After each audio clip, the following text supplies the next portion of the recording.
It's a new month, and that means it's time for a visit to our favorite website, Everyday Feminism. Now, at this point, I usually make some cheap, stupid joke comparing our monthly visit to the website with a woman's menstrual cycle, implying that reading Everyday Feminism is sort of like experiencing cramps and discomfort and uncontrollable mood swings bordering on insanity that leave you feeling as if you're always angry at everyone all the time.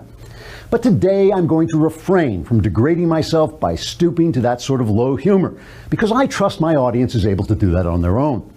So let's just get right to a post on Everyday Feminism called "The Differences Between the Terms Gay and Queer and Why It Matters."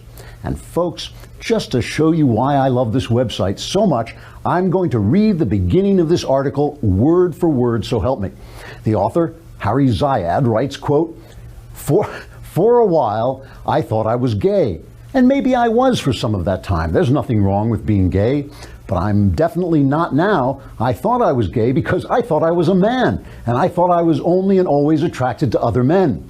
I don't know what gender I am anymore, if any. I knew before coming to that particular realization that I'm also not only and haven't always been attracted to men. Additionally, I realized I don't know what exactly attraction means. Word for word, I swear. The author continues, quote, I know for certain I'm not heterosexual. Without a stable gender, I'm not even sure I could be. And when I first began to have these self-revelations, I also knew that I needed space to explore all of these complications. As I spent time figuring out what they meant, I discovered that if I must have an identification that makes sense to others who need to see me with some sort of stability, it would be queer, unquote. Now, I know what you're wondering. Does this guy have a job, or does he just sit around with his head in his underpants trying to figure out what sex he is all day? I mean, come on, this is not rocket science. If you're watching baseball on TV and holding the remote, you're probably a man. And if you're a woman, would you please bring me another beer and some chips? How tough is this? Harry Zayed concludes, quote, gayness and queerness are two different things, but sometimes gayness is a part of queerness and vice versa. So be queer, be gay, be both, be neither, but be you, unquote. Actually, I'm not sure be you is such great advice for this guy.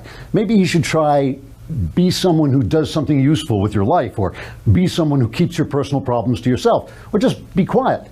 Oh, by the way, I noticed that Everyday Feminism is struggling financially and asking for contributions. I almost feel I should send the money by way of thanks for all the comedy.